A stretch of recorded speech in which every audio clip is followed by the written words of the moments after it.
एक बार फिर से स्वागत है आप सभी को आपके अपने YouTube channel Vaishali education point पे। दोस्तों मैं हूं सुजीत कुमार और आज मैं लाया हूं आपके लिए आंसर कीज जो 17 फरवरी को मैट्रिक का मैथ का एग्ज़ाम हुआ था।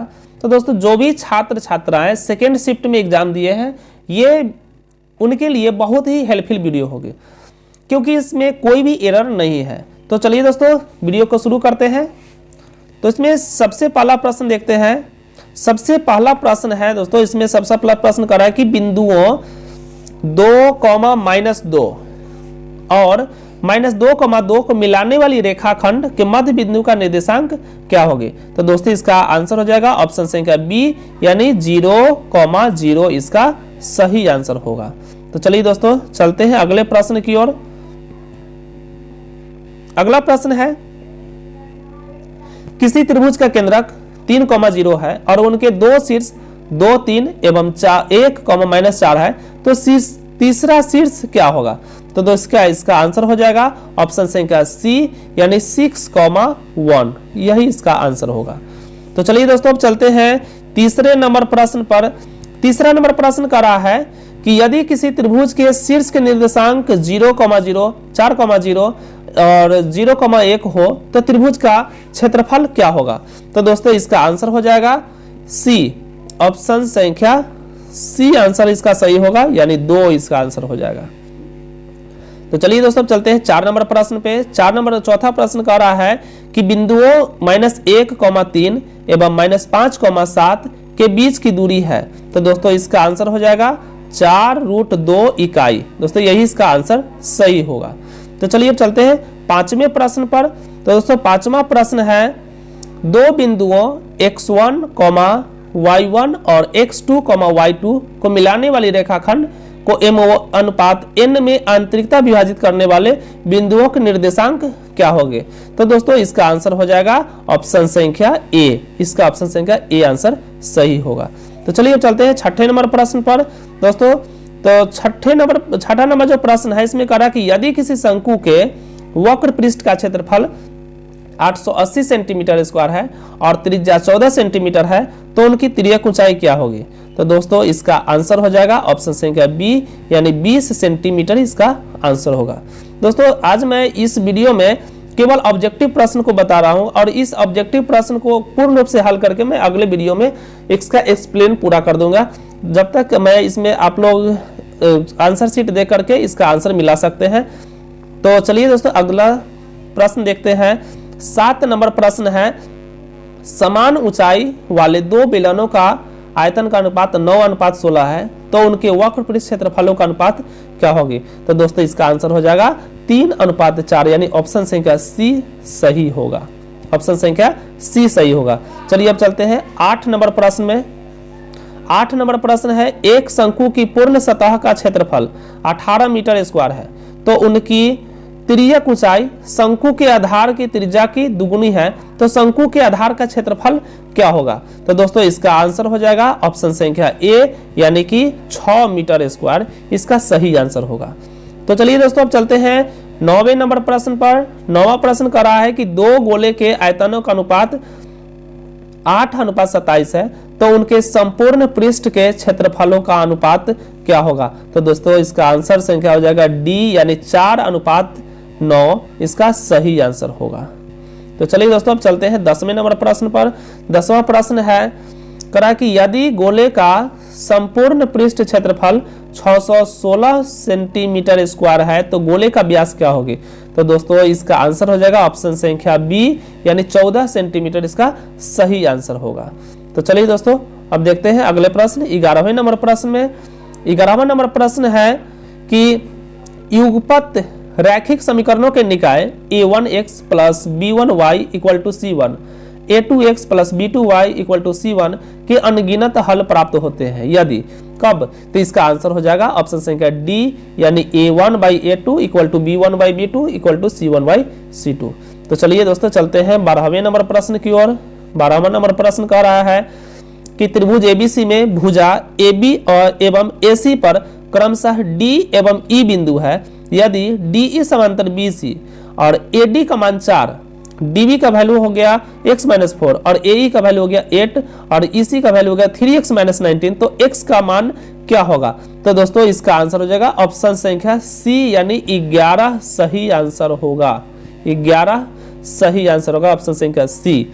चलिए अब चलते हैं 13वां नंबर प्रश्न। 13 नंबर प्रश्न में कह रहा है कि दो समरूप त्रिभुजों ए बी सी एवं पी क्यू आर के क्षेत्रफल क्रमशः 81 सेंटीमीटर स्क्वायर एवं और 49 सेंटीमीटर स्क्वायर है।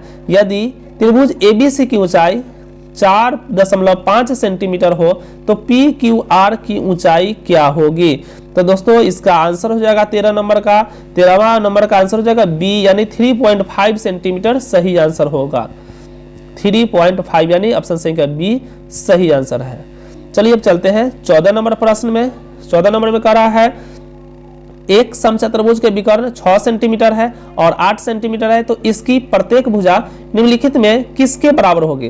तो दोस्तों इसका आंसर हो जाएगा ऑप्शन संख्या ए यानी 3 सेंटीमीटर इसका सही आंसर है। तो चलिए दोस्तों चलते हैं अगले प्रश्न की ओर।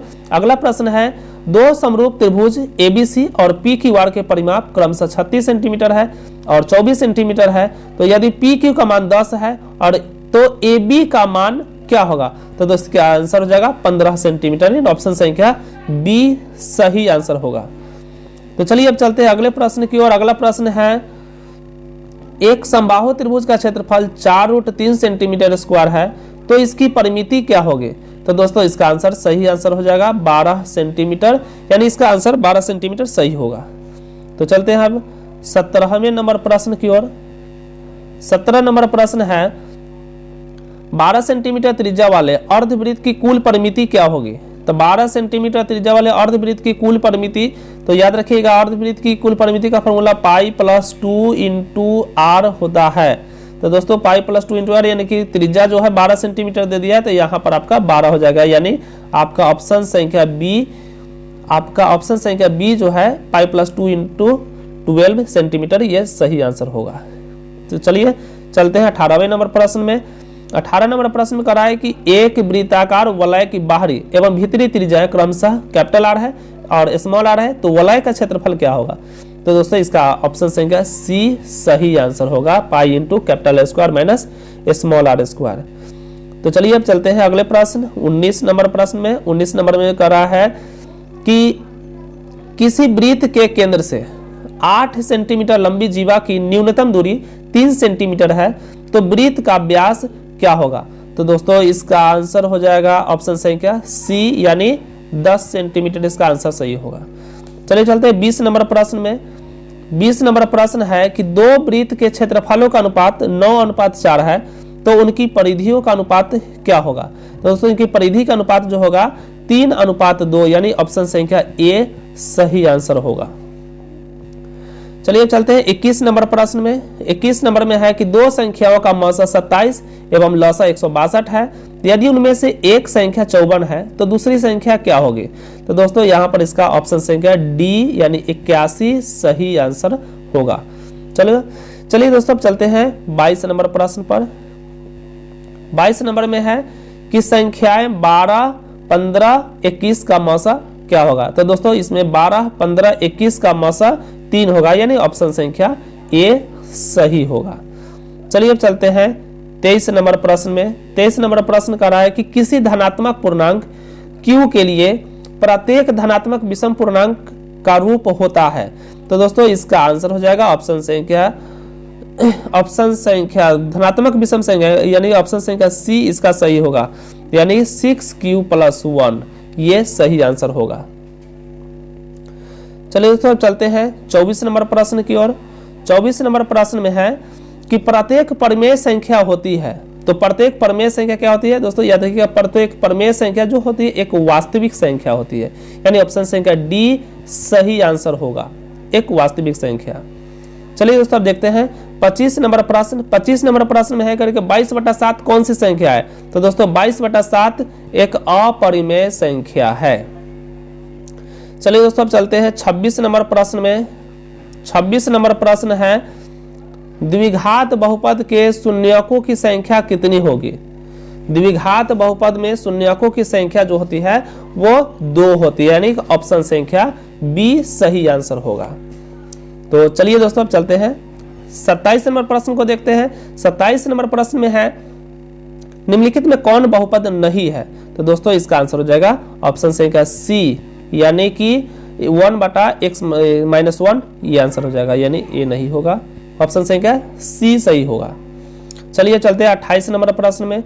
28 में कह रहा है यदि px equal to qx into gx और px का घात 7 है एवं gx का घात 3 है तो px बटा qx का घात क्या होगा। तो दोस्तों यहाँ पर आंसर हो जाएगा ऑप्शन संख्या बी, यानी 4 आंसर सही होगा। चलिए दोस्तों अब चलते हैं 29 नंबर प्रश्न में। 29 नंबर प्रश्न कर रहा है कि यदि px का 1 शून्य का -2 है तो निम्नलिखित में कौन px का एक गुणनखंड होगा। तो px का जो गुणनखंड होगा ऑप्शन संख्या बी, यानी कि x + 2 आंसर सही होगा। तो चलिए दोस्तों चलते हैं अब 30 नंबर प्रश्न में। 30 नंबर प्रश्न में कह रहा है कि यदि बहुपद x² - 4x + 1 के शून्यक अल्फा, बीटा हो तो अल्फा, बीटा का मान क्या होगा। तो दोस्तों यहाँ पर अल्फा इंटू बीटा का मान हो जाएगा ऑप्शन संख्या बी, यानी इसका आंसर ए होगा, सी आंसर नहीं होगा, यानी ऑप्शन संख्या इसका बी सही आंसर होगा। 31 नंबर प्रश्न है कि किसी बारंबारता सारणी का माध्य 27 एवं माध्यिका 23 है तो बहुलक क्या होगा। तो दोस्तों इसका आंसर हो जाएगा ऑप्शन संख्या सी, यानी 45 सही आंसर होगा। तो चलिए दोस्तों अब चलते हैं 32 नंबर प्रश्न में। 32 नंबर प्रश्न कर रहा है कि असंभव घटना की प्रायिकता कितनी होगी। तो दोस्तों याद रखिए असंभव घटना की प्रायिकता हमेशा 0 होती है, यानी असंभव घटना की प्रायिकता 0, यानी ऑप्शन संख्या सी सही आंसर होगा। अब है 33 नंबर प्रश्न। 33 नंबर प्रश्न में कह रहा है कि यदि पीई किसी घटना ई की प्रायिकता हो तो निम्नलिखित में कौन सही है। तो इसका आंसर सही आंसर होगा ऑप्शन संख्या सी सही आंसर होगा। तो चलिए दोस्तों अब चलते हैं 34 नंबर प्रश्न में। 34 नंबर प्रश्न में कह रहा है कि यदि किसी खेल को जीतने की प्रायिकता 0.4 है तो उसे हराने की प्रायिकता क्या होगी। तो दोस्तों याद रखिएगा इसका हराने की जो प्रायिकता है वो हो जाएगा ऑप्शन संख्या सी, यानी 0.6 सही आंसर होगा, 0.6। अब 35 नंबर प्रश्न देखते हैं। 35 नंबर प्रश्न कर रहा है कि 2 सिक्कों की युगपत उछाल में एक भी शीर्ष नहीं आने की प्रायिकता क्या होगी। तो दोस्तों यहाँ पर एक भी शीर्ष नहीं आने की प्रायिकता होगी 1/4, यानी कि 35 का बी आंसर सही होगा, 1/4। चलिए अब चलते हैं 36 नंबर प्रश्न में। 36 नंबर करा के निम्नलिखित में कौन किसी घटना की प्रायिकता नहीं हो सकती है। तो इसमें 1.5 नहीं होगा। दोस्तों याद रखिएगा कोई भी घटना की प्रायिकता होगी वो 0 और 1 के बीच में ही होगी, 0 और 1 के बीच को ही प्रायिकता माना जाता है। 0 से कम होगा वो भी प्रायिकता नहीं है और 1 से ऊपर है वो भी प्रायिकता नहीं है, यानी 1.5 जो है वो 1 से ऊपर है, इसलिए ये प्रायिकता नहीं है, यह असंभव घटना होगी, संभव घटना नहीं है। चलिए अब देखते हैं 37 नंबर प्रश्न। 37 नंबर प्रश्न करा कि अंतः स्पर्श करने वाली 2 वृत्तों की कितनी स्पर्श रेखा खींची जा सकती है। तो दोस्तों ऑप्शन संख्या इसका ए सही आंसर होगा, एक आंसर हो जाएगा, क्योंकि दोस्तों याद रखिएगा यहाँ पर मान लेते हैं कि एक वृत्त है और इसके अंतर्गत एक और वृत्त खींच देते हैं तो इससे एक ही स्पर्श रेखा गुजर सकती है, इसलिए इसका आंसर एक सही होगा। 38 नंबर देखिए। 38 नंबर प्रश्न करा कि यदि x² + 1/x² = 14 है तो x + 1/x का वैल्यू क्या होगा। तो दोस्तों इसका आंसर हो जाएगा ऑप्शन संख्या बी, यानी 4 सही आंसर होगा। अब है 39 नंबर प्रश्न। 39 नंबर में कह रहा है कि समांतर श्रेणी 2, 6, 10 के प्रथम 11 पदों का योगफल क्या होगी। तो दोस्तों यहाँ पर 11 पदों का जो योगफल है वो आंसर हो जाएगा बी, यानी 242 सही आंसर होगा। संपूर्ण पृष्ठ के क्षेत्रफल क्या होगा। तो दोस्तों इसका ऑप्शन संख्या सी, यानी 3πr² सही आंसर होगा।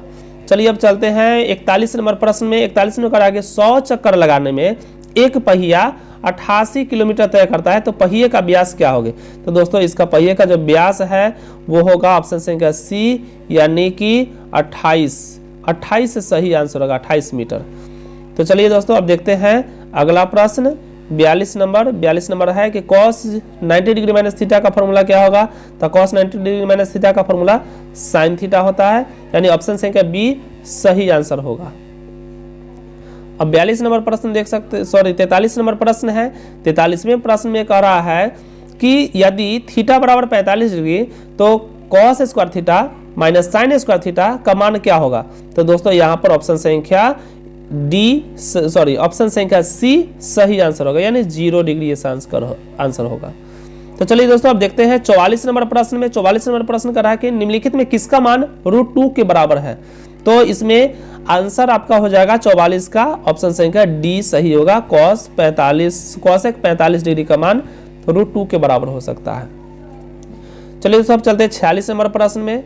46 नंबर प्रश्न कह रहा है कि यदि cos 32 degree equal to x और cos 58 degree equal to y, तो निम्नलिखित में कौन सा सत्य होगा। तो दोस्तों में इसमें x लेस देन y, यानी कि ये ऑप्शन संख्या सी सही आंसर होगा। चलिए दोस्तों अब चलते हैं 46 नंबर प्रश्न में। 46 नंबर प्रश्न करा कि यदि थीटा बराबर 45 डिग्री तो tan square theta plus 1/sin square theta का मान क्या होगा। तो दोस्तों इसका आंसर हो जाएगा ऑप्शन संख्या सी, यानी आंसर इसका 3 आंसर होगा। तो चलिए दोस्तों अब देखते हैं 47 नंबर प्रश्न को।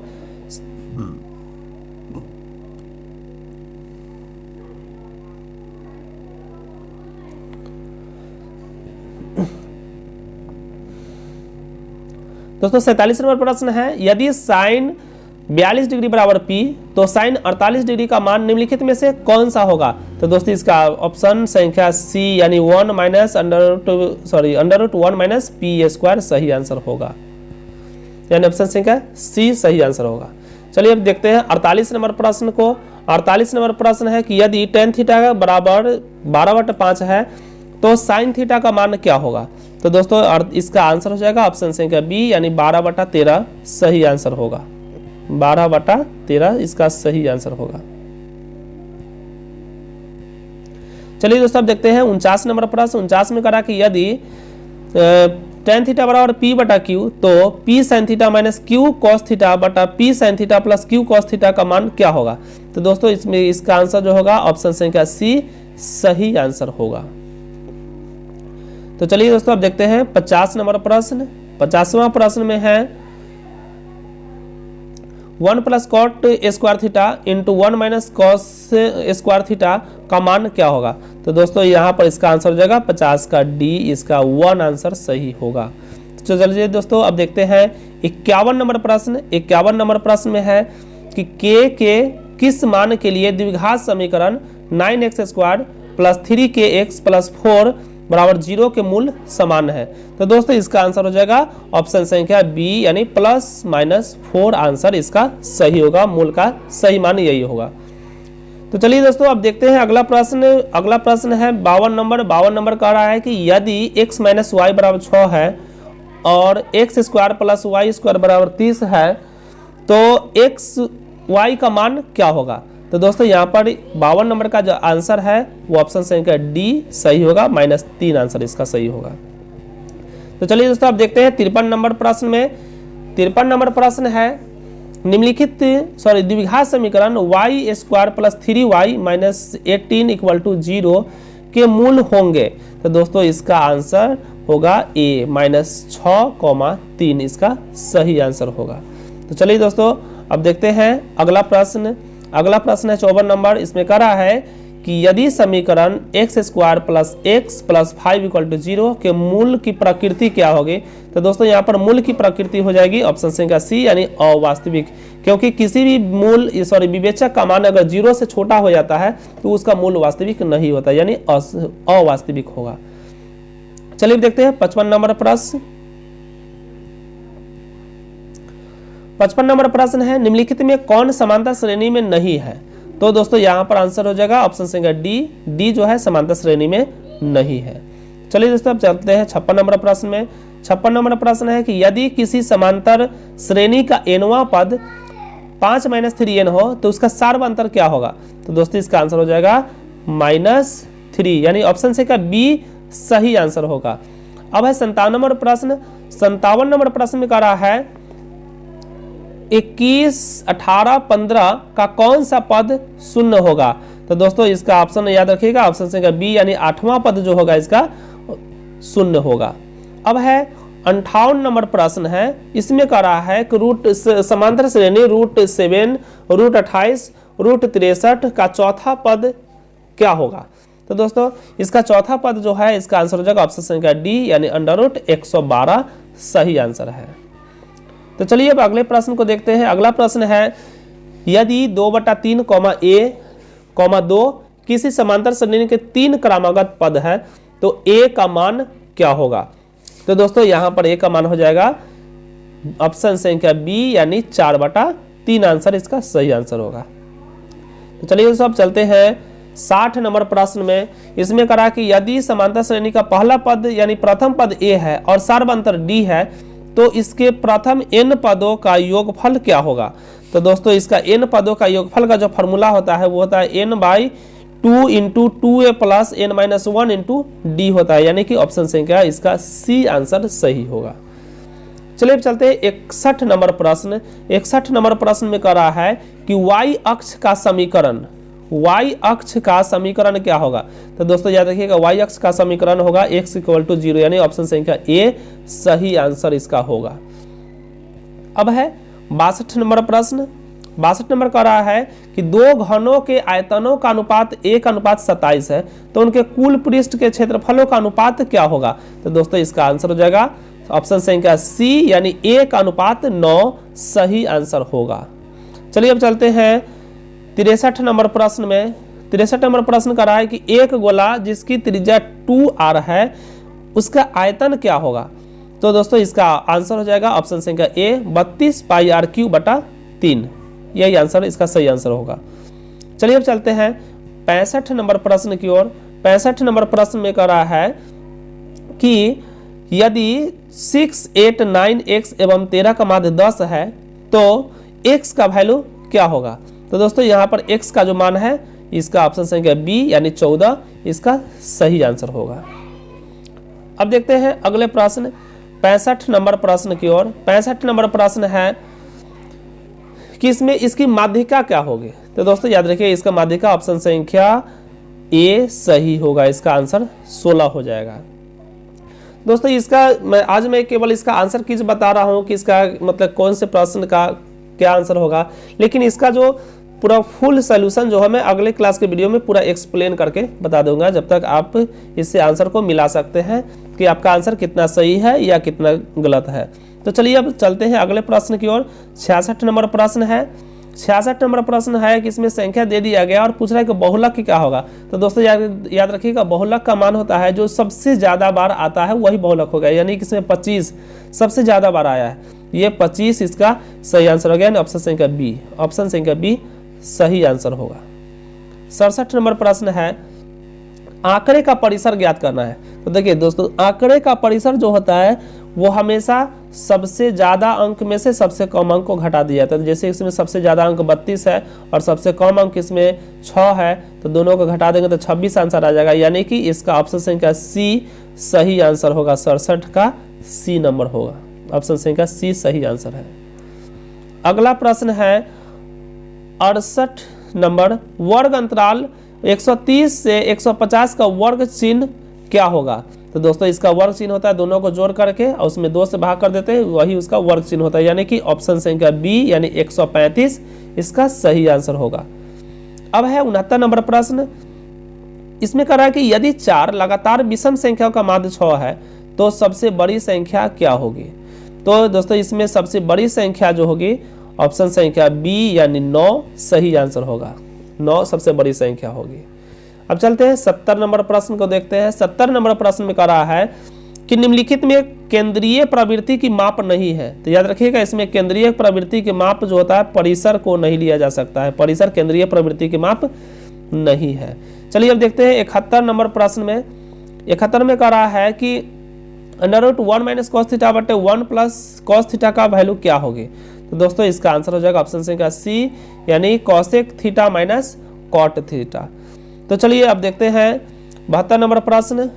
इसमें इसका अगला प्रश्न है कि एक ऊर्ध्वाधर दीवार की लंबाई उसकी छाया की लंबाई का अनुपात 1:√3 है, तो सूर्य का उन्नयन कोण क्या होगा? तो दोस्तों इसका आंसर होगा उन्नयन कोण ए 30 डिग्री, इसका आंसर सही आंसर होगा। चलिए दोस्तों अब चलते हैं अगले प्रश्न की ओर। अगला प्रश्न है 73 नंबर कि सेक 30 डिग्री बटा कोसेक 60 डिग्री का मान क्या होगा? तो दोस्तों इसका आंसर सही आंसर होगा सी यानी √3, इसका सही आंसर होगा। चलिए दोस्तों अब देखते हैं 74 नंबर में। 74 नंबर है कि 2 sin square 63 degree plus 1 plus 2 sin square 27 degree बटा 3 cos square 17 degree minus 2 plus 3 cos square 73 degree का वैल्यू क्या होगा? तो दोस्तों इसका आंसर होगा ऑप्शन संख्या डी यानी कि 3, इसका सही आंसर होगा। तो चलिए दोस्तों अब है 75 नंबर प्रश्न। 75 नंबर है, ये कह रहा है कि यदि cos अल्फा प्लस बीटा बराबर 0 तो साइन अल्फा माइनस बीटा का मान क्या होगा? तो दोस्तों इसका आंसर हो जाएगा आपका ऑप्शन संख्या डी यानी cos 2 बीटा, इसका सही आंसर होगा। चलिए दोस्तों अब देखते हैं 76 नंबर प्रश्न है। 76 नंबर में है कि बिंदु -2,5 का भुज क्या होगा? तो दोस्तों यहाँ पर याद रखिएगा इसका भुज जो होगा 2 होगा, क्योंकि x अक्ष को भुज कहा जाता है और y अक्ष को कोटि कहा जाता है, यानी भुज जो है इसका -2 सही आंसर होगा। चलिए दोस्तों अब 77 नंबर प्रश्न देखते हैं। 77 नंबर प्रश्न कर रहा है कि x अक्ष पर किसी बिंदु का y नियामक होता है। तो x अक्ष पर y नियामक जो होगा उसका आंसर होगा c यानी कि इसका आंसर 0 हो जाएगा। ऑप्शन संख्या सी सही आंसर होगा। अब है 78 नंबर, कह रहा है कि बिंदु 3,-4 किस चतुर्थांश में है? दोस्तों ये जो है इसका चतुर्थांश है, इसका ऑप्शन संख्या डी यानी चतुर्थांश में इसका आंसर होगा। चलिए अगला प्रश्न है 79 नंबर प्रश्न। इसमें कह रहा है कि x अक्ष से किसी बिंदु 3,5 की दूरी है, यानी 3 और 5 का जो x अक्ष से दूरी होगा उसका आंसर हो जाएगा ऑप्शन संख्या ए यानी इसका आंसर 5 ए सही आंसर हो जाएगा। चलिए दोस्तों अब देखते हैं प्रश्न संख्या 80 में कह रहा है कि मूल बिंदु से एक्स वाई की दूरी क्या है? तो मूल बिंदु से एक्स वाई का दूरी का जो फॉर्मूला होता है वो सूत्र होगा √x² प्लस y², यानी ऑप्शन संख्या बी सही आंसर होगा √x² प्लस y²। अगला प्रश्न है 81 नंबर, यदि बहुपद 6x³ minus 11x² minus 3x plus 2 के शून्यक अल्फा बीटा गामा हो तो alpha beta plus beta gamma plus alpha gamma का मान क्या होगा? तो दोस्तों इसका आंसर हो जाएगा ऑप्शन संख्या सी यानी -1/2, इसका सही आंसर होगा। अब है 82 नंबर प्रश्न में कि यदि बहुपद x² minus 3 × x plus 1 minus 5 के शून्यक अल्फा बीटा तो alpha plus beta into beta plus 1 का मान क्या होगा? तो दोस्तों इसका ऑप्शन संख्या सी यानी -4 सही आंसर होगा। अब है 83 नंबर प्रश्न। इसमें कह रहा है कि यदि बहुपद x² plus px minus q के शून्यक एक दूसरे के व्युत्क्रम हो तो q का मान क्या होगा? तो दोस्तों इसका q का मान हो जाएगा ऑप्शन संख्या ए यानी -1, इसका सही आंसर होगा। अब है 84 नंबर प्रश्न है। इसमें कह रहा है कि निम्नलिखित में कौन एक द्विघात बहुपद है जिसके शून्यक -2 और 6 है? तो द्विघात बहुपद का 2 शून्यक यानी अल्फा का मान -2 है और बीटा का मान 6 है, तो इसका शून्यक पूछ रहा है, तो इसका आंसर हो जाएगा ऑप्शन संख्या ए यानी x² माइनस 4x माइनस 12, ये सही आंसर होगा। चलिए दोस्तों अब देखते हैं 85 नंबर में। 85 नंबर का रहा है कि रैखिक समीकरण युग्म 2x माइनस 3y प्लस 2 = 0 तो 6x माइनस 9y प्लस 5 बराबर 0 के कितने हल होंगे? तो दोस्तों इसका आंसर सही आंसर हो जाएगा इसका ए, ऑप्शन से क्या ए, एक और केवल एक हल होंगे। अब है 86 नंबर प्रश्न है। 86 नंबर प्रश्न कर रहा है कि के किस मान के लिए समीकरण kx प्लस 2y = 5 तथा 3x प्लस y = 1 का एक अद्वितीय हल होगा? तो दोस्तों इसका सही आंसर होगा ऑप्शन संख्या बी यानी k नॉट इक्वल टू 6। तो चलिए दोस्तों अगले प्रश्न की ओर चलते हैं। अगला प्रश्न है 87 नंबर। इसमें कह रहा है कि दो रैखिक समीकरणों के लेखा चित्र यदि समांतर रेखाएं हो तो हलों की संख्या क्या होगी। दोस्तों यहाँ पर हलों की संख्या होगी a यानी 0 हो जाएगी, इसमें हलों की संख्या 0 हो जाएगी।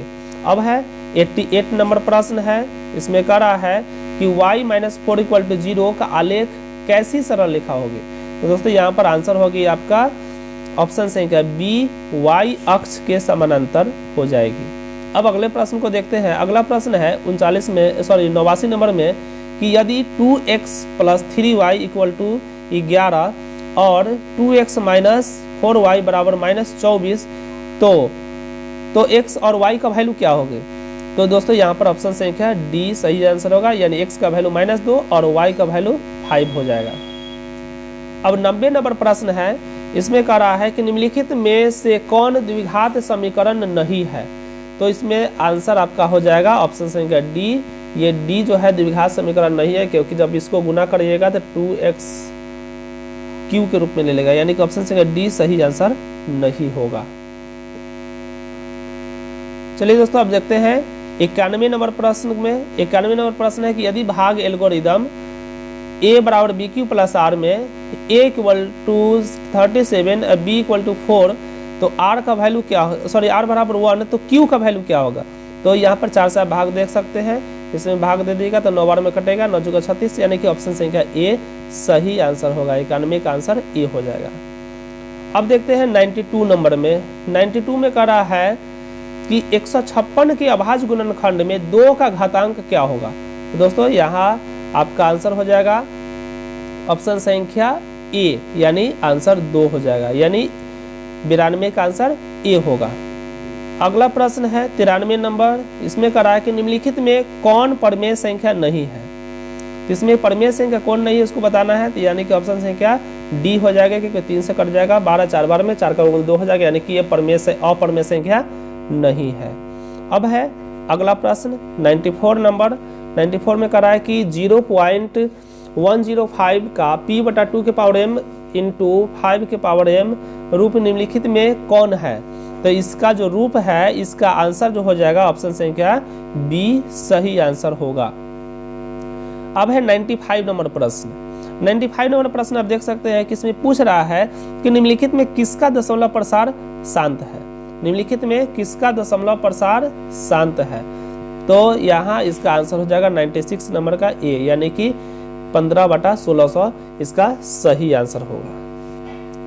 अब प्रश्न में कह रहा है कि 2 धन पूर्णांक, यानी 97 का प्रश्न है कि 2 धन पूर्णांकों a और b के लिए मौसा ab गुना लसा ab बटा ab बराबर किसके बराबर होगी, यानी ऑप्शन संख्या ए, यानी 1 के बराबर होगी। इसका आंसर ए हो जाएगा 1। अब अगला